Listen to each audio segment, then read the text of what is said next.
2024 is your one-stop destination for all news political as we lead up to the general elections of 2024. I'm Preeti Choudhry and I'm going to take you through the headlines first. Modi Mantri Smriti Irani trains her guns on Rahul Gandhi, asks him to apologize in Parliament.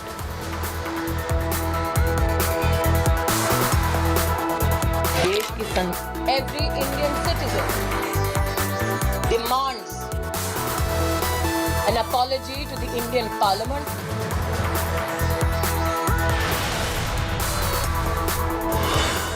Lalu and family get bail in land for jobs case. Delhi court grants bail after CBI doesn't object. Bail bond of 50,000 for Lalu, Rabri and Misa.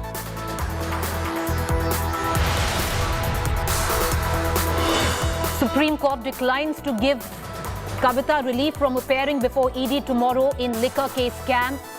Bucci Babu to be confronted with Arun Pillai by ED. It wasn't coming from your end.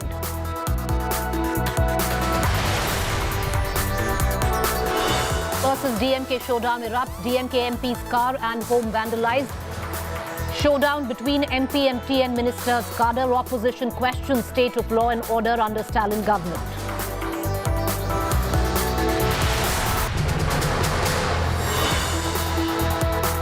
Interim relief for Imran Khan from Pakistan court. Police orders to stop operations outside his home. Order on his bail free reserved for now.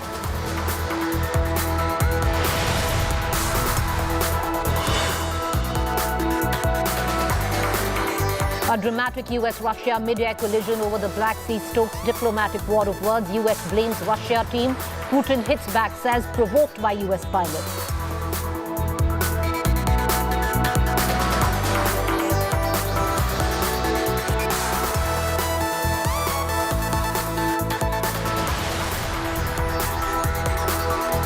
Top story, opposition's mega march against ED action. Top leaders from about 18 opposition parties took to the streets against the central agency's action. From sloganeering to jibes, the leaders didn't leave a chance to target the government over the Adani issue. The BJP also hit back at the opposition. But the main question, of course, still remains, were all opposition parties on board this time around finally? Here's more.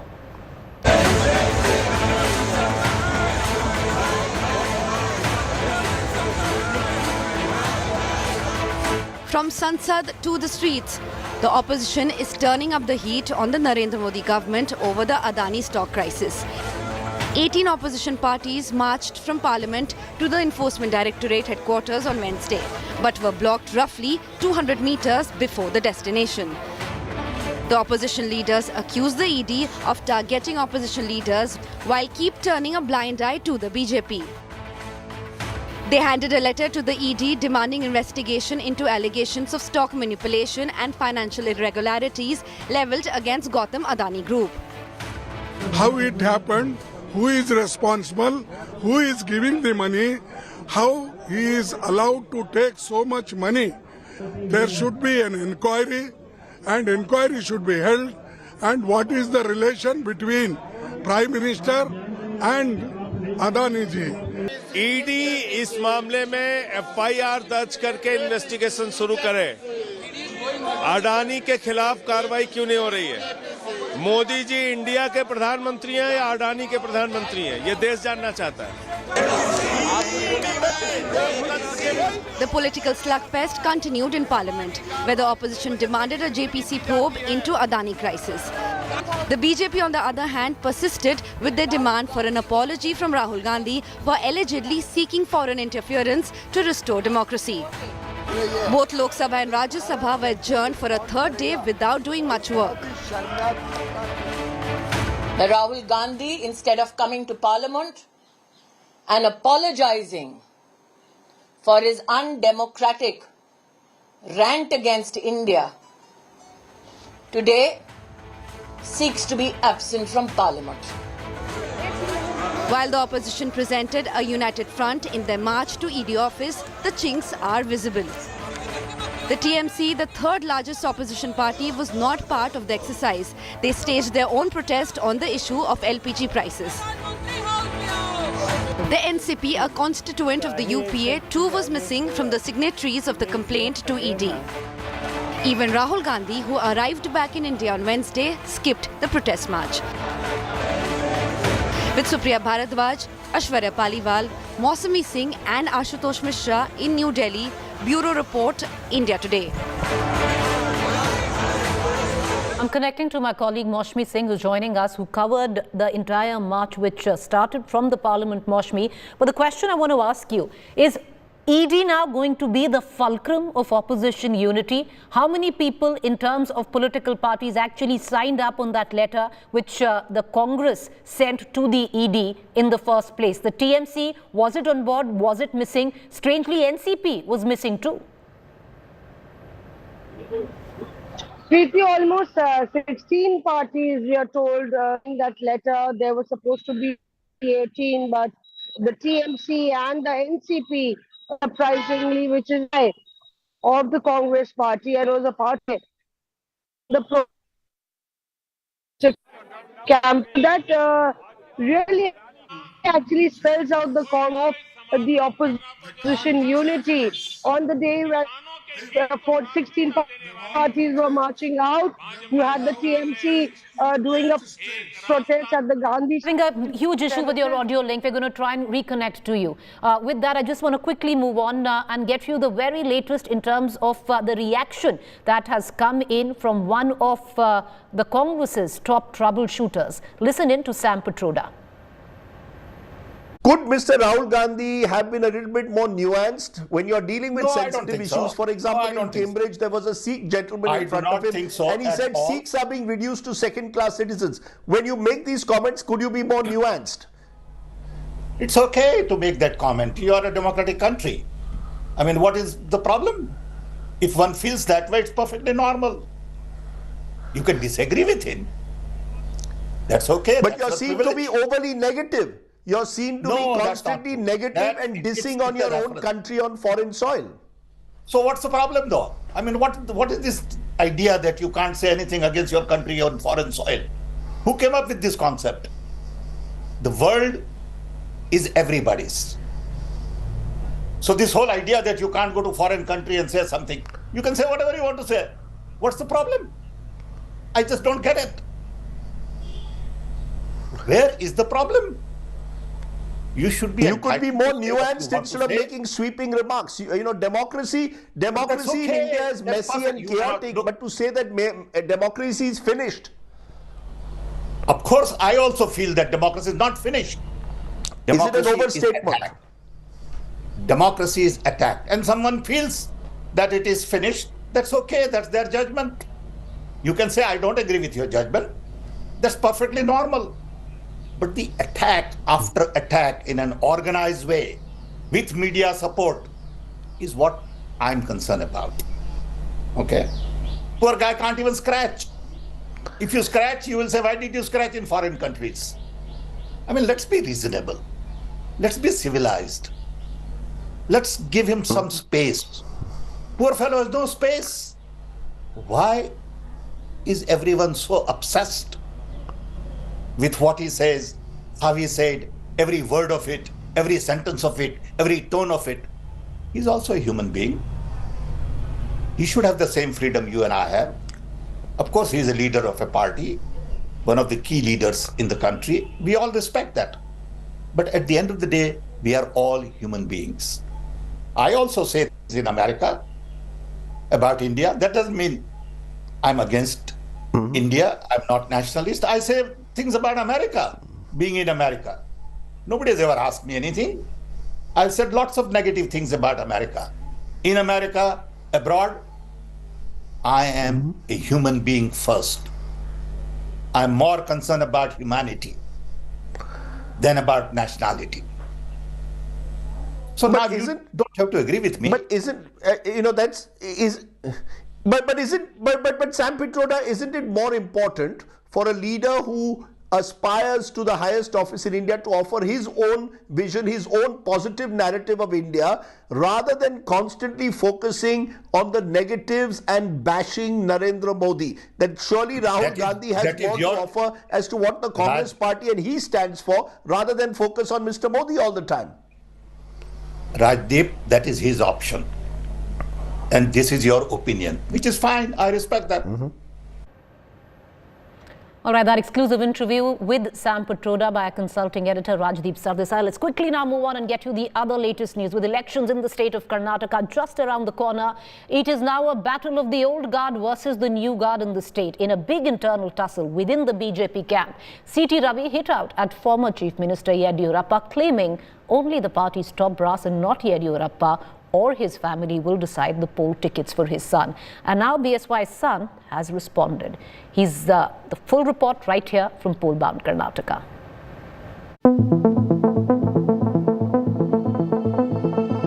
A new battle is brewing in Karnataka BJP.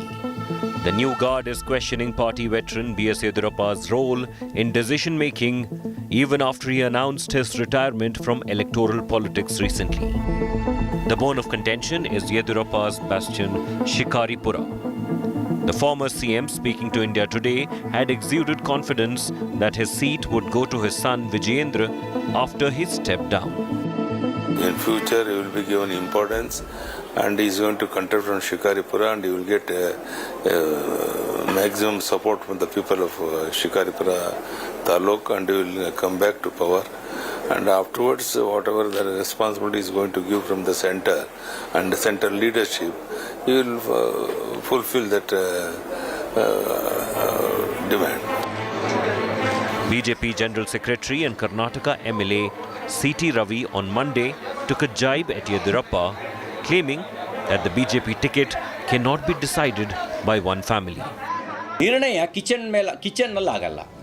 ಕೇವಲ ಮಕ್ಕಳು ಅನ್ನೋ ಕಾರಣಕ್ಕೆ ticket ಸಿಗಲ್ಲ.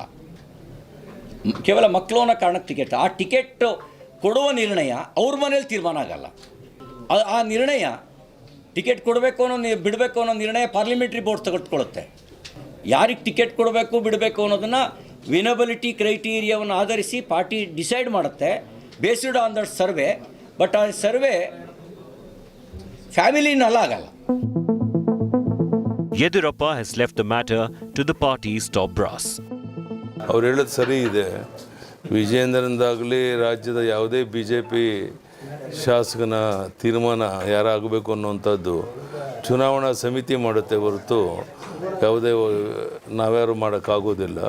ನಾವು ಸಲಹೆ ಕೊಡ್ಬೋದು ಅಷ್ಟೇ, ಅಂತಿಮ ತೀರ್ಮಾನ ಚುನಾವಣಾ ಸಮಿತಿನೇ ಮಾಡುವಂಥ. Vijayendra on Tuesday hit back at C.T. Ravi, saying he was a loyal party worker and it did not matter what others said. ಗಳನ್ನು ನೋಡಿಲ್ಲ. ಆದರೆ ರಾಜಕಾರಣದಲ್ಲಿ ಶತ್ರುಗಳು ಜಾಸ್ತಿ ಇದ್ದಾಗ ನಾವು ಎತ್ತರಕ್ಕೆ ಬೆಳೆಯೋದಕ್ಕೆ ಸಾಧ್ಯ. ಹಾಗಾಗಿ ನಾವು ಇದು ಯಾವುದನ್ನು ಕೂಡ ತಲೆ ಕೆಡಿಸ್ಕೊಳ್ಳೋದಿಲ್ಲ. ಇವತ್ತು ನಾನು ಕೂಡ ರಾಜ್ಯದ ಉಪಾಧ್ಯಕ್ಷನಾಗಿ ಮೋರ್ಚಾ ಸಮಾವೇಶಗಳ ಸಂಚಾಲಕನಾಗಿ ಇಡೀ ರಾಜ್ಯಾದ್ಯಂತ ಪ್ರವಾಸ ಮಾಡ್ತಾ ಇದ್ದೇನೆ. ಎಲ್ಲೋದ್ರೂ ಕೂಡ ಕಾರ್ಯಕರ್ತರು ಉತ್ಸಾಹದಿಂದ ಪಾಲ್ಗೊಳ್ತಾ ಇದ್ದಾರೆ. ಯುವಕರು ಹೆಚ್ಚೆಚ್ಚು ಜನ ಪಾಲ್ಗೊಳ್ತಾ ಇದ್ದಾರೆ. ಹಾಗಾಗಿ ಯಾರೇನೇ ಮಾತನಾಡಿದ್ರು ಕೂಡ ನಾನು ಸಂತೋಷದಿಂದ ಪಕ್ಷ ಕೊಟ್ಟಿರ್ತಕ್ಕಂಥ ಜವಾಬ್ದಾರಿಯನ್ನು ನಿರ್ವಹಿಸ್ತಾ ಇದ್ದೇನೆ. The Congress is fishing in troubled waters. It has claimed that Yediyurappa and his family members are being sidelined by the BJP. It is their internal party. This has been going on since very long time. They had a big conspiracy to remove Yediyurappa and they have been successful. Congress party is no way involved with any such type of activities. Though the mandate was with Yediyurappa, now the mandate is no more with Yediyurappa. And because of who this Lingayat vote, they tried to do it. Now it has dismantled.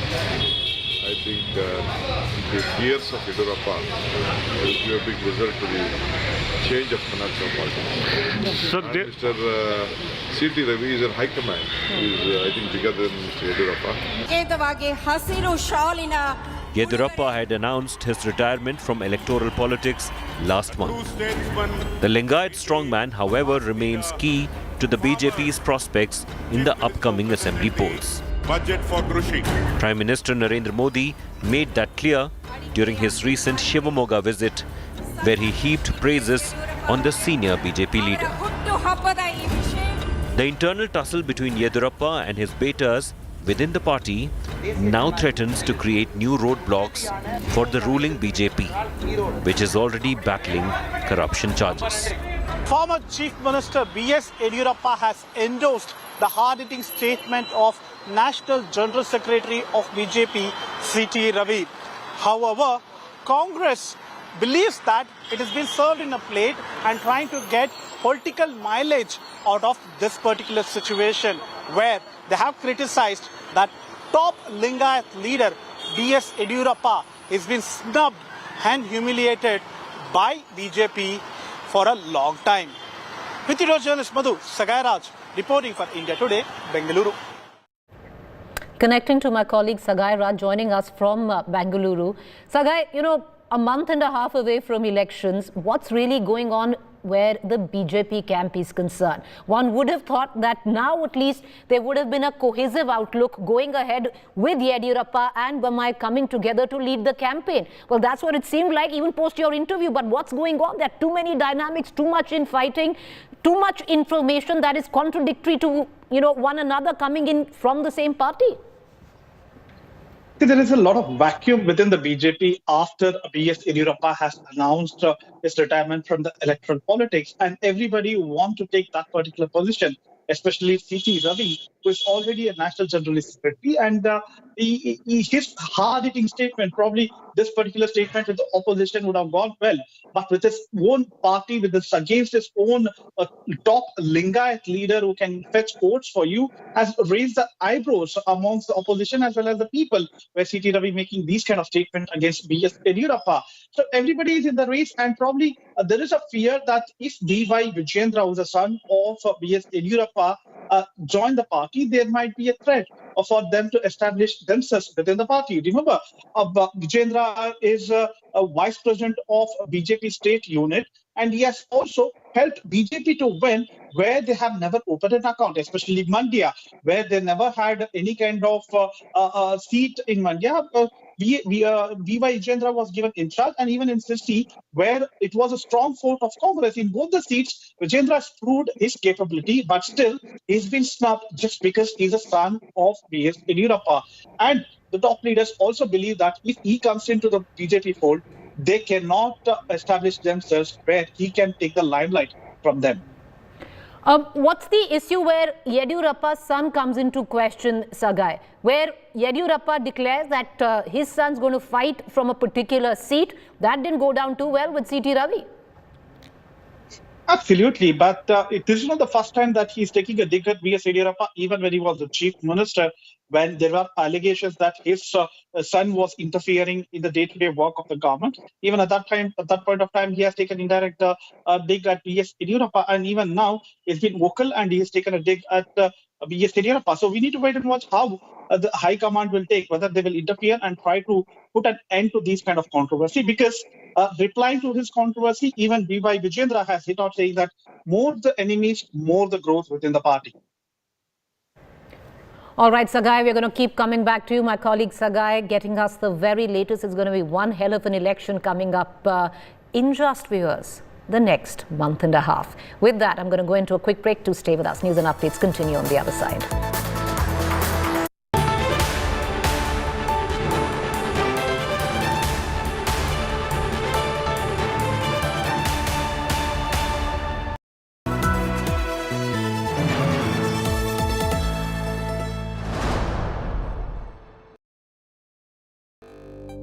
India Today Conclave 2023, March 17th and 18th, New Delhi. Listen to Oscar awardee Natu Natu's Ram Charan, the India moment.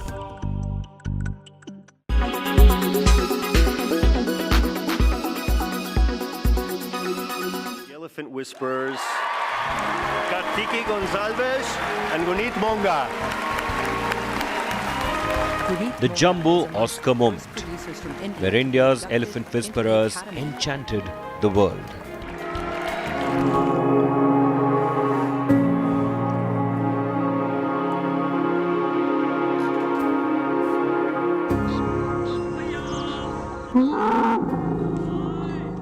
While the world is blowing their trumpet, It's just another day of love and care for the super popular elephant helpers of Tamil Nadu's Mudumalai National Park.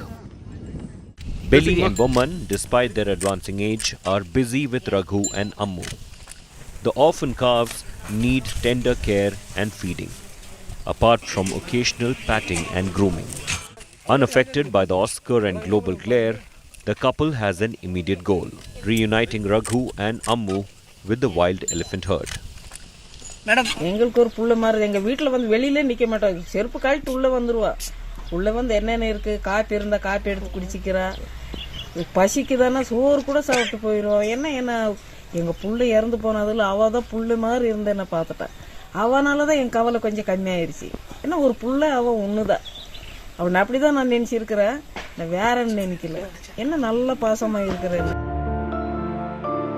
The sudden spike in popularity has led to a steady stream of tourists and admirers to flock to Mudumalai, which hosts the Teppakadu Elephant Camp, the oldest elephant camp in Asia, established over 100 years.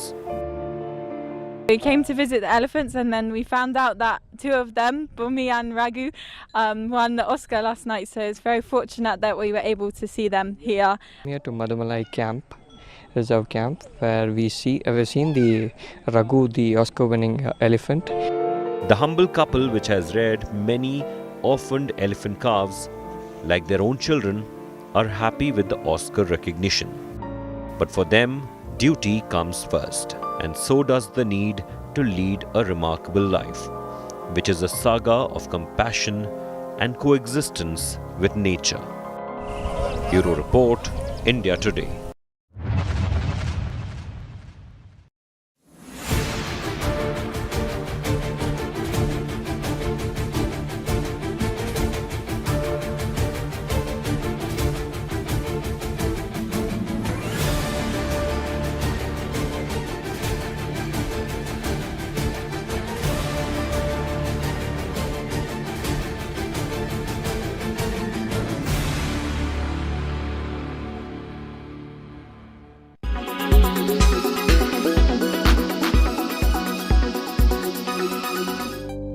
India Today Conclave 2023, March 17th and 18th, New Delhi. Listen to Dhananjay Y. Chandrachud, Chief Justice of India.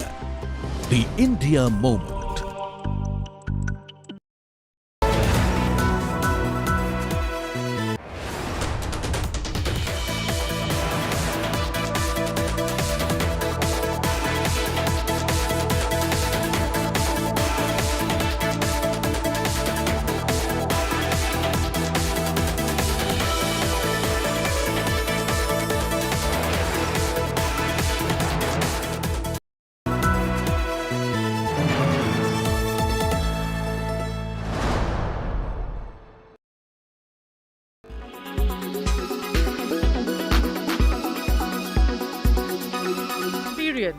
A word that's still taboo. People are still afraid to say it out loud. I'm down, said in hushed whispers, if you want to tell a female co-worker or friend about your not being in the best of moods. What is it with the mood swings, feeling of annoyance or crankiness while you're down? It's science. Women are in a different space altogether when they are menstruating. Everyone who has ever worked on a team with mostly female members understands what menstruation does to a woman's mind and body. On day one of their period, many women are not exactly in the mental or physical state to carry on with life as usual. Most don't like to call in sick unless they really have to, and that is the reason why efforts are being made by a handful of corporate houses to introduce menstrual leave. Many companies like Nike, Zomato, Byju's, Swiggy, IndustryArc, Fly My Biz have started introducing menstruation leave in light of this. Even many countries like Japan, Taiwan, Indonesia, South Korea and Zambia have included menstruation leave policies. But is menstruation leave really needed? As is the case of every argument, there are two sides to this too. We spoke to a few women who are against it. Maybe for me it is more painful and critical. For some people it is easy. So it's a point of discussion, and also depends on individual's choice. Spain has implemented it and it's been a huge success there. If you want to level the playing field for like males and females, then you just can't go and ask for leaves on period days, because that would be unfair to the other gender, I guess. This is very debatable because there are times when you don't really feel like going to the office, you feel very low and lethargic. Don't think so. Not in my lifetime. Some say much of the criticism of the menstrual leave policy is myopic. It fails to acknowledge the lasting impact such a policy could have on the overall physical and mental wellness of women.